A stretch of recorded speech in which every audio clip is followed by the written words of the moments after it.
The views and opinions expressed on any program are those of the producers and/or the persons appearing on the program, and do not necessarily reflect the views and opinions of FRC Media, Bristol Community College, or the City of Fall River.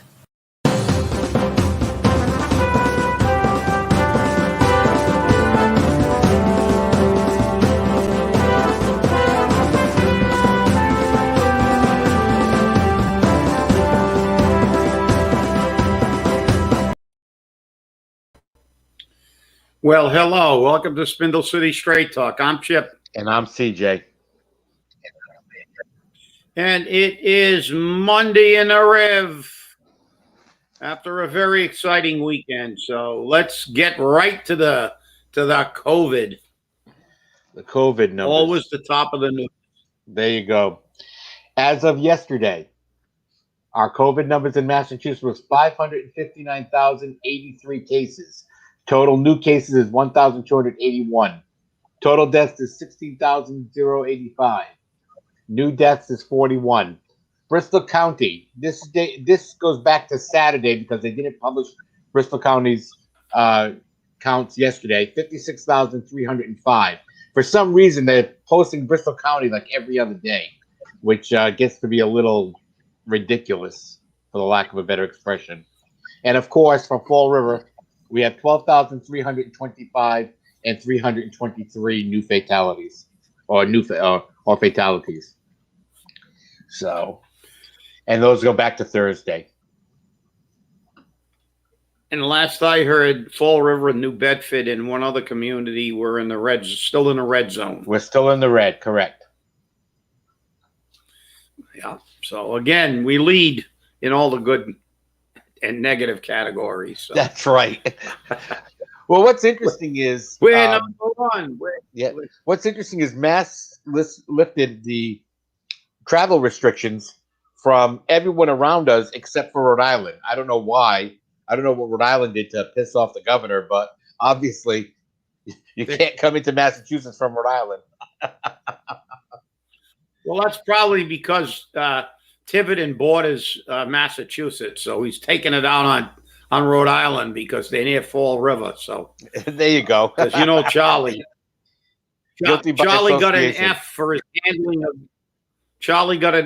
handling of the situation. Period. And Rhode Island and Massachusetts got Fs in the way they're handling this pandemic. So again, it is. But what the hell? I mean, what do you expect? It's government. You can't. Especially blue government, all they know how to do is spend money. Speaking of spending money, I guess there was some talk about the vacancies, and I know there's a city council meeting coming up. So let's remind our councilors who do watch this show about this con job. Everybody's very concerned. It's an election year. We got to put on these people. We got to put these. Now they said what, 25 police officers we're under. Yes. Under complement, and right. So let's air the reality out. Let's give them a reality check. We're going to hear a whole bunch of baloney about why these vacancies exist, and let's get down to the bottom line. They exist intentionally so the city can make money. We have 25 offices that were unfilled, and now it's an election year. They may get filled. But this is something that goes back 40 years, 50 years. This is how the city generates income. 25 police officers. I did just a quick ballpark figure. 25 unfilled vacancies for a year, and some of them may be longer than a year, comes out to $3 million in the city's pocket. And that's a lowball figure because I haven't really looked at some of those. Remember, many of those vacancies are people who retired, which means they're at a higher pay scale because they get greater longevity, more vacation time, and a whole bunch of other benefits, which cost the city a lot more money. So they're going to say, they're going to give you a whole bunch of crap, and that's all it is crap. Because I'll tell you what, I took over the union in 81 and stayed there till like 2005. So I was there a while. Every single year I complained about them not filling vacancies. They came up with every excuse in the book. Oh, we can't do it. We only got 2 or 3. We're going to wait till we get an entire class, even though they could just send them to the fire academy or the police academy, state police academy, and get people back on the streets or on the fire trucks. They do it intentionally to get income. When they don't hire people, they don't have to pay their salaries, their Blue Cross, or any of the other benefits. And at the end of the year, guess what that becomes? Take a wild guess, CJ. What does that become? Free cash. Free cash. Well, and then it's an election year, and we want to show that we got free money. And remember, everybody, especially you counselors, this happens in every department, not just fire and police.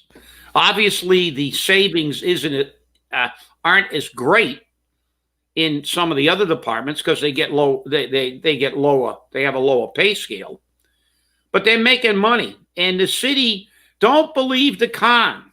I'm telling you, this is not a theory. This is a fact. We may even be able to get some old videos of me complaining about unfilled vacancies. But I can tell you that they've done this for decades. They don't fill positions. They have no regard for public safety. They don't care how short-staffed they are. They just say, take it out of the overtime budget. Don't worry about it. Then they'll complain about the overtime budget. So don't believe the con. But now it's time for everybody to be concerned about unfilled vacancies because it's an election year. Last year, we didn't hear about unfilled vacancies because it wasn't an election year. Now we're facing an election and everybody's going to be concerned. But don't get conned by the Mary Sahadi two-step. So she'll come up with a whole bunch of reasons and she'll tell you how they're going to do it now and they can afford it now and they're moving money from the healthcare budget over to the school department, even though it's a group insurance. It's all paper shuffle and it's a big giant con. This is the way they generate money. Not filling positions means they don't have to pay these people. And most of the people, remember, very, very important fact, most of the people who they're not paying are at the top end of the pay scale. The top end of the pay scale, not the bottom. Because remember, when people come in at entry level, like in fire and police, there are steps that you get to get the top step as a patrolman or a firefighter. Also, your longevity benefits, your the amount of vacation you get, all the other benefits in your package are based on time and service. So and even when they put these people on, they're going to save money because remember, these 25 patrolmen are going to be entry-level patrolmen, which means they'll get far less vacation, no longevity, probably no proficiency pay, and a lot of the other benefits that they get as they go along in their careers. It's because incrementally they get paid more. So don't believe the con. Just remember one thing. There's only one thing that's guaranteed in the city of Fall River. It's not death, because there are only 2 guarantees in life, death and taxes. So guess what? Even though they'll generate $3 million with these 25 officers, they'll figure out a way to spend every single cent of the free cash and still raise your taxes and your fees and everything else, which were very well articulated by CJ in this weekend's flush. So this is the problem. So don't believe the con. Well, let me tell you, you bring up money. Well, listen to this. Priority matter. 1, mayor and loan order in the amount of $4,911,047 for Phase 2 repairs to the Samuel Watson Elementary School. Objected to on February 23rd. Thank you, Michelle Dion, and I believe it was Sean Kadeen. Number 2, mayor and loan order in the amount of $1,800,000 for constructing a synthetic turf varsity baseball field at BMC Durfee High School. Objected to on 2/23/21. Number 3, mayor and order appropriating the following: $1,282,529 from the employer, not employee, employer trust fund to the school appropriation. B, $456,151 from the state and county assessments to the school appropriation. What is that school appropriation for? Mayor and loan order, another loan, in the amount of $2,100,000 for improvements to several city buildings. What city buildings? Mayor and loan order in the amount of $390,000 for an excavator for the Department of Community Maintenance and a bucket truck with lift for the police department. Mayor and loan order in the amount of $2,700,000 for constructing a building at the fire headquarters to house Rescue 7 and the crew. Shouldn't that money be coming out of the enterprise fund? Seeing that it's for EMS, shouldn't that be coming out of the enterprise fund? I don't know. But, I mean, a lot of loan orders. Lots of loan orders. Loan orders mean bonding. And where's that money coming from? Out of your raised taxes. That's right. And, you know, hopefully we will see somebody on a city council stand up and put the kibosh on that synthetic field once and for all. Number one, we are going to deal with every single field at Durfee. Not on it's a 5-year plan or a 10-year plan or a 700-year plan. That's where we're on 7,000-year plan because we never pay off our bonds. We just keep bonding. But the reality is, let somebody stand up and say that stop breaking up bonds so the taxpayers don't have a voice. Remember something, people. By the city council allowing them to carve out this field and not even attempting to reduce the price by putting like grass like they have at Fenway Park. No, we have to have AstroTurf, or as Councilor Kilby said, who doesn't care. Oh, I want them to have the better fields, as good a field as they have in all the rich communities. Well, I don't think they got AstroTurf in Newton. But the fact is that that's not what we should have. We should have good fields. As I said, the reality is if you really want Newton-esque fields, go to Newton. Go move to Newton. Because the reality is that people in Fall River make $25,000 a year, not $165,000 a year. Maybe Newton can afford it. Maybe people in Newton drive around in Mercedeses. We have to drive around in Chevys. But you spend like champagne budget when you're making beer money. You should be on a beer budget. Remember this in the election. We don't even make beer money. You don't even make it. Yeah, you gotta stand up on a corner and with a cup, and maybe you can get a hard cider. But the fact is that, listen, let's look at this objectively, as you said so clearly in a weekend flush. You broke it down. But the problem is that we never tighten our belt. We don't even attempt to. This is a disgrace. What you just read on that agenda is a slap in the face. And they're basically defecating all over the taxpayers of the city of Fall River. Nobody cares. The elitists who make plenty of money don't care. They don't care about the fact that this city is a disaster economically, that the average income is one of the lowest in the state, per capita and household income. Yet they say we should have, well, you can't. You know, maybe everybody would like to live next to Barack Obama in a $10 or $15 million mansion on Martha's Vineyard, but you can't. You're living in the city of Fall River, and the city of Fall River is poor. But our city council is spending like we're rich, and they're allowing the mayor. Remember, city council, this is on you. He can propose anything he wants. You dispose. What? How about starting to hold the mayor and this city's feet to the fire for the good of the taxpayer? Real simple. Not that hard to do. Just remember that. Just remember that when you look at a AstroTurf with all the amenity baseball field that was carved out from an over $6 million bond that would have had to been put on the ballot. Let the taxpayers weigh in.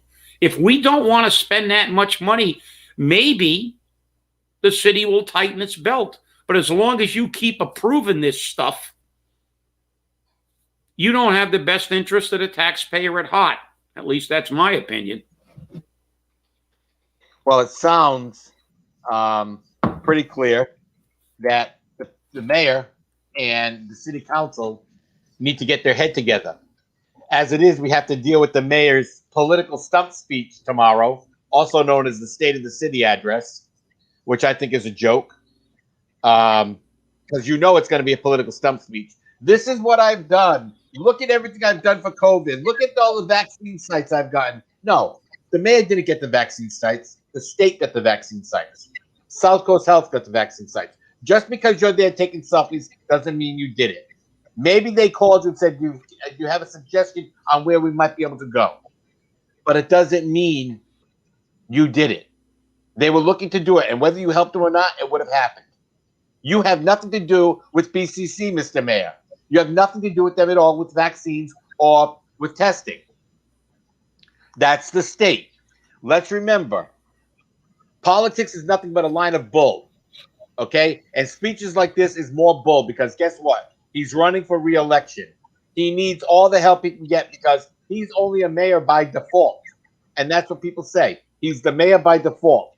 And when I hear from people, anyone but Coogan now, and that's going around very rapidly, that says something. Somebody, we just need to get one good candidate, just one good candidate, and we could probably take Coogan down. And that's what it is. Why he only wants one more term is beyond me. But it's interesting because guess what? He's not accomplishing anything except spending money. Except spending money on a regular and recurring basis. So what do we do? And they distort facts. Listen, we see it on the federal government. Everybody's all happy now. Boy, talk about myopic perspective. You know, they got you conned. They're so happy you're getting your $1,400. It doesn't matter that we're spending billions, hundreds of billions of dollars. Almost $2 trillion on this package, and only 9% of it is going to COVID relief. I mean, and talk about a slap in the face to Americans. They're even going to give $100 million or some $1 million to farmers, except you have to be of color. To me, that's discrimination. If you're a white farmer, and you're not selling your goods because of the pandemic, you can't get bailed out. They always talk about equality. It's not equality anymore. It's equity.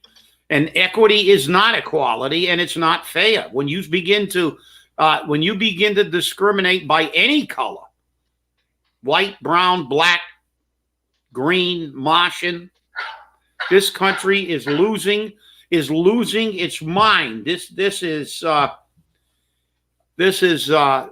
outrageous. And then Nancy Pelosi gets to build a tunnel over in Napa Valley for hundreds of millions of dollars, and Chucky Schumer gets his tunnel over to Canada for upstate New York. We're getting more and more money to spend 3 or 4 years down the line into 23 in this package. This is nothing more than a pork barrel for the Democratic Party and the blue states, bailing out all these states that have done exactly what Fall River's doing. Just spending and spending and spending without regard for the hole they're digging us. They're going to destroy the economy. This country's dollar will go the way of the Deutschmark in 1921 to 1922, when the Deutschmark became worthless. And look at Venezuela now. You can buy you can buy $1 million note for 56 cents. So that's how much their money's worth in Venezuela. So this is going to be Venezuela, because remember, that's a socialist nation, and this is what they're doing to this country, because they are discriminating their way and spending their way to socialism, and that's what they want. And this city has to stop. We've got to begin on a small battlefield. And we can affect this battlefield. We may not be able to affect the larger battlefield to any degree in this state, but we can hold our people, our politicians, our representatives' feet to the fire and make them remember the taxpayer. And this agenda that you just read is just outrageous. Do we need 25 police officers? Absolutely. But those 25 police officers should have already been on the job. It should not have taken an election year for people to pay attention to that fact. And we shouldn't be withholding these positions strictly to generate income so we can pretend we've got extra money. That isn't extra money. That's money that was actually budgeted for public safety. And you didn't fill those positions for your own financial gain, which meant that you chose to jeopardize public safety so you could generate income. And if that's what you do, you don't have my vote. And let's see what happens. Let's pay attention. See if we get that all-amenity baseball field, and maybe they can flood that one too, like they did with the courtyard. Well, it's going to be interesting to see. We already know Brad Kilby, because he said it. He's going to give, when he was on the school committee, he swore he was going to give the kids everything that they wanted, everything they needed, and everything that was asked for, which I think is irresponsible. But that's just the way he's going to be. So when you go into the voting booths this year, remember, Brad Kilby believes that no matter what, spend the money on the schools. Spend the money, no matter how wasteful it may be. Just spend it and spend it and spend it, even though we may not have it. Speaking of schools, there is strong rumor, that school committee members Hetzler, Costa, and Larrivee will boycott tonight's State of the City address because of all the situation that the city council has put them through over Matt Malone. Boo-hoo. Boo-hoo. They should boycott those three. They should boycott those three people at the polls, not vote for them because of what they've done to keep that clown. And let's make that other point you talked about with Kilby. Kilby says we're going to give everything they need. What they need is an education. That's right. That's what they need. That's what they need. They don't need major league quality baseball fields and football fields. Athletics are fine. But remember, the reason we have a public school system is to educate the children. We spend far too much money on administrations, on administrators, and on football fields. We can get an adequate football field and an adequate baseball field at far less money. So remember that.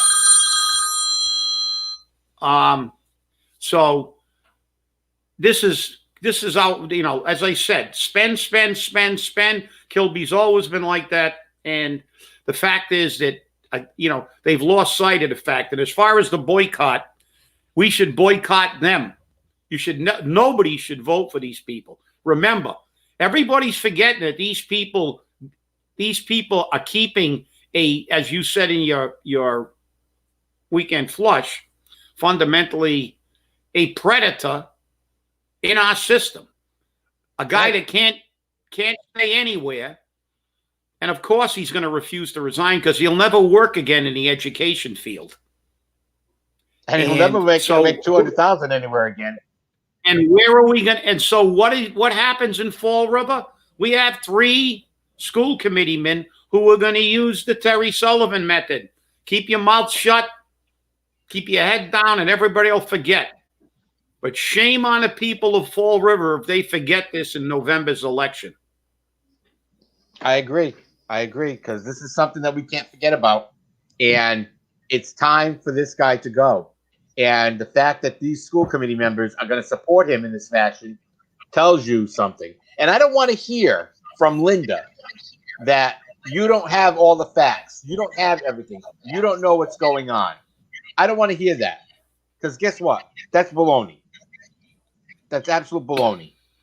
And the appearance of the way it is bad enough.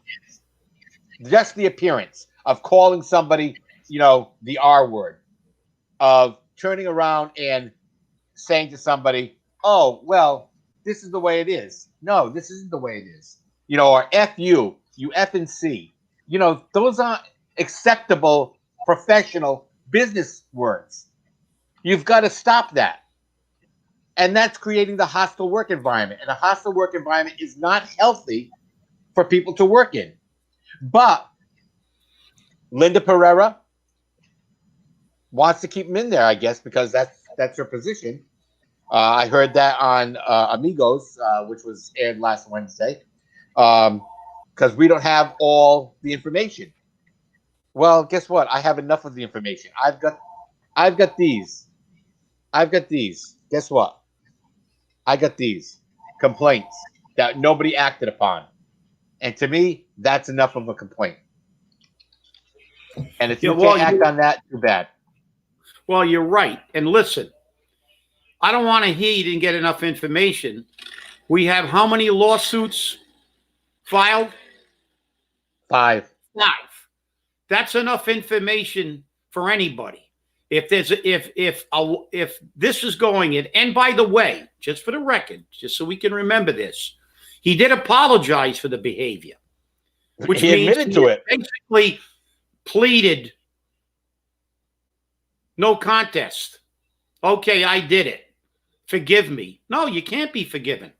And I'm going to remind those school committeemen who are boycotting, they should be removed from office because they did not enforce the sexual harassment policy of the city of Fall River.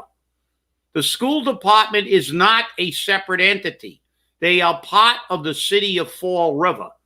They may have their own school committee, and they may have some degree of autonomy, but they do not have total independence. And they swear, when they were sworn in, they were supposed to uphold the Constitution, the laws, and the policies of the city of Fall River.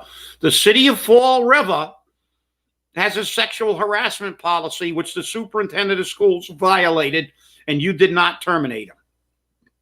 So Linda complained all the time when she got taken to task and said other people have told off-color jokes. But guess what? We have something. They're going to try to use the same thing with Cuomo. There's a sexual harassment policy in New York. They're going after the governor. The fact that this individual, they are colluding to keep him in office. There's a greater conspiracy jobs. So that's it. They're full of crap as far as I'm concerned. Anybody that wants to keep him should go. I hear you. Well, we're running out of time real fast. I want to thank you all for watching. Remember, watch that State of the City address tomorrow. It will be a political stump speech, mark my words. And we're going to listen to a line of bull coming directly from the mayor. I don't know who's going to write this speech for him. But remember, don't buy it. Be very, very, very, very doubtful of anything said. Thanks for watching. Have a great day. Remember, stay safe, stay angry, and wear a mask. Have a good day. And get some Pepto-Bismol.